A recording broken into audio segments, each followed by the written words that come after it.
Hello you filthy animals, and welcome back to the third episode of the mountain bike trail build series. And I have a little bit to catch you up on since the last episode, but let me just start from the start. So far in these mountain bike trails, we've built that berm.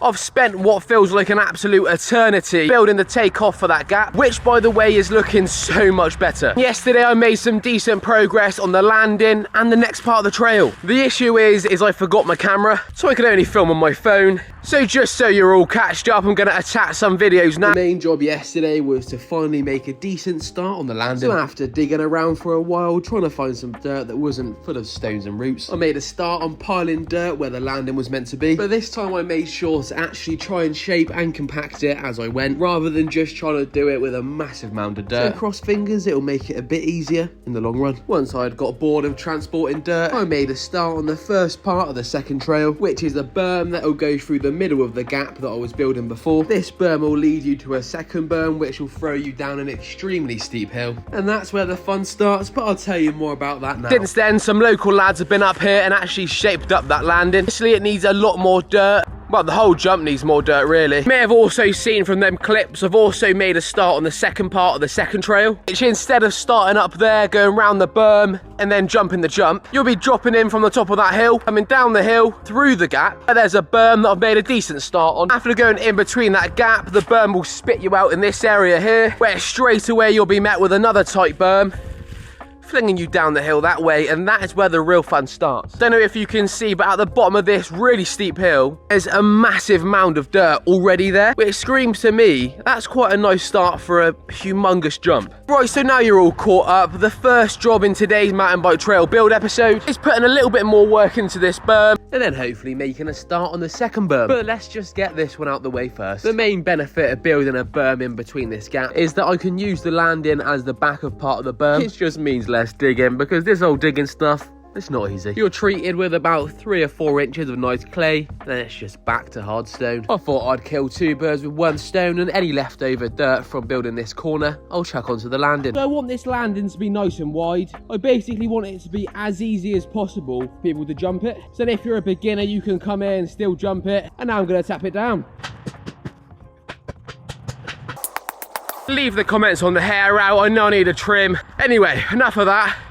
The berm's coming along nicely. I'll get in there slowly but surely. This mountain bike trail isn't going to be a quick thing, as I've already said. As long as you guys are enjoying the content, I'll keep on doing it. Once I had dug a bit more of the berm out, it was finally time to start compacting it and shaping it. Don't get me wrong, it needs some more work, but right now I don't want to be stuck on a section for too long. I'd rather get the outline of it done, go on to the next thing, and then I can perfect it in time. I want to wait for a little bit of rain so it softens up, so I can actually shape it and compact it properly. But it's looking a lot better. I think it's going to be quite fun once it's done. You can probably just about see it, but this is the edge of that berm that goes in between the gap. Going to be another berm starting right about there, so you go flying around that, straight away another berm, down into the fun section.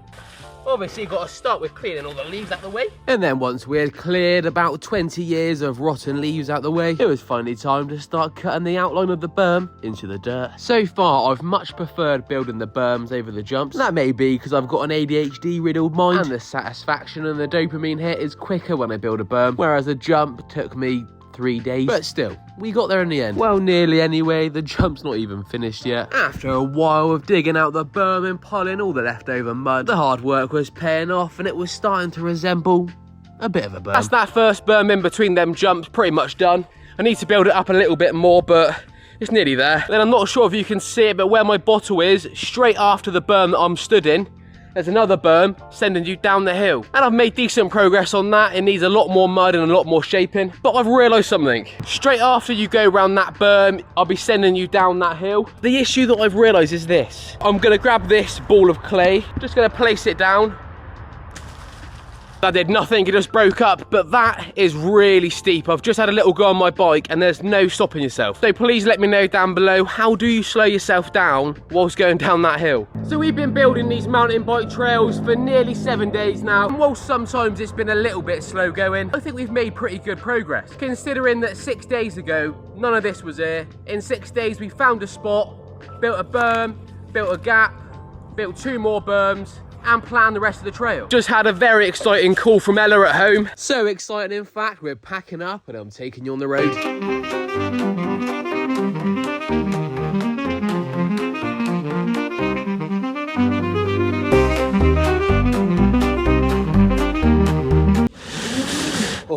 yes, that's right, we've got a package. And just as I expected in this package, it's a dirt jumper. The Saracen Amplitude Elite, to be exact.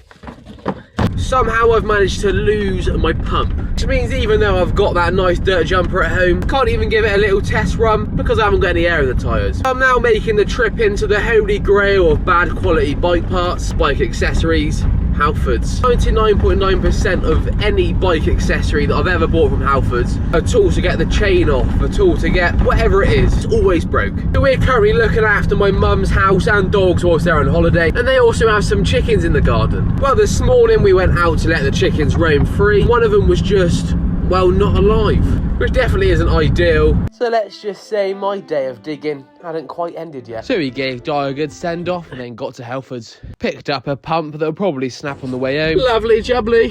Product sourced. Top quality pump from Halfords. Reese's Pieces.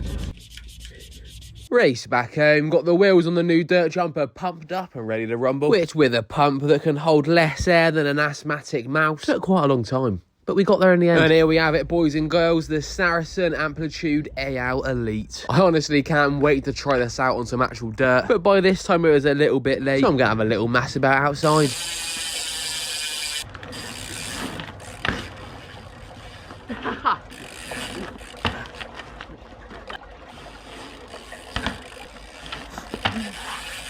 What a bike! Feels so much weirder being on a dirt jumper compared to a full sus. I've been had a little go up the road and stuff, but feels like I'm back on my BMX.